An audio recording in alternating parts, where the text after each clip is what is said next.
une telle baisse des loyers, ça n'était pas arrivé depuis la crise économique de 2008 et ça touche quasiment toute la France, les communes rurales et les grandes villes avec des baisses de près de 4% à Rennes et au Havre ou encore de 2% à Grenoble et Marseille.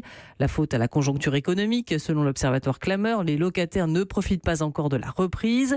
Mais il y a une autre explication. Avec Internet, les locataires peuvent comparer les prix et faire jouer la concurrence, explique Yann Sayaret. Il gère une agence immobilière Orpi au Havre. On sait que les locataires font des recherches par Internet et ils font une véritable comparaison de l'état des biens avec les photos et puis surtout du montant des loyers. Les propriétaires qui ont un appartement plus cher que les autres, l'appartement n'est pas visité, donc il n'y a pas de location. Donc le propriétaire, s'il n'adapte pas son prix de loyer, s'il ne le baisse pas, pourrait être effectivement parmi les appartements les plus intéressants. Il ne peut pas trouver de locataire. Évidemment, il reste des exceptions, les villes où la demande reste forte et où on manque de logements.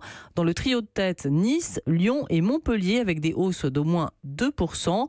Progression également à Lille, plus 1,4%. Et Paris est un peu derrière avec des loyers en progression d'1% depuis le début de l'année. Alors, Jumet, au-delà